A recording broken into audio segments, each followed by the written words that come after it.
मित्रांनो, आज आपण आलेलो आहोत सारोळा येथे आणि अतिशय सुंदर असं वातावरण तुम्ही बघू शकता. तर आज माझ्यासोबत आहे माझे परम मित्र कृष्णा डोंगरे, जे की अण्णा या नावाने या पूर्ण सर्कल मध्ये फेमस आहे. तर अण्णा, काय सांगू इच्छिता या वातावरणाबद्दल? काय वाटतं तुम्हाला? निसर्ग रम्य सुंदर आहे आणि सारोळा म्हणजे एकदम बेस्ट आहे फिरण्यासाठी. तर जे प्रेक्षक आहेत किंवा जे व्हिडिओ बघताय त्यांच्यासाठी काय सांगाल? त्यांनी सारोळा येथे कधी यायला पाहिजे किंवा कुठल्या मोसम मध्ये यायला पाहिजे की ऑल सीझन यायला पाहिजे? काय सांगू इच्छिता तुम्ही? इकडे कसं आहे, उन्हाळ्यात थोडं ऊन टेम्परेचर जास्त राहतं, त्याच्यामुळे इकडे फिरण्यासाठी योग्य नाही आहे. योग्य नाही, पाऊस बरोबर. जर झाला, पावसामध्ये कसं एकदम हा, निसर्गरम्य म्हणजे पूर्ण हिरवळ असते.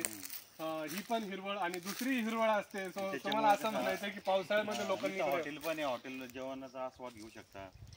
ड्रिंक करायचं असेल ड्रिंक करू शकता. त्याला काय जेवणाचं तुम्ही नाव घेतलं तर जेवण अतिशय सुंदर असं इथे भेटतं, अतिशय चविष्ट.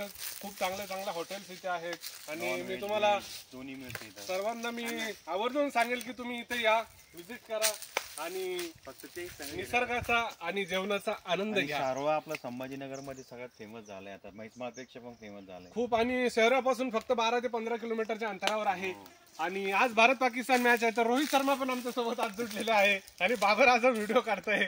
आज तर आपल्याला खुशखबरीचे विन होणार इंडिया जिंकणार. आणि जर हरलं तर मग काय पाकिस्तानची आईची का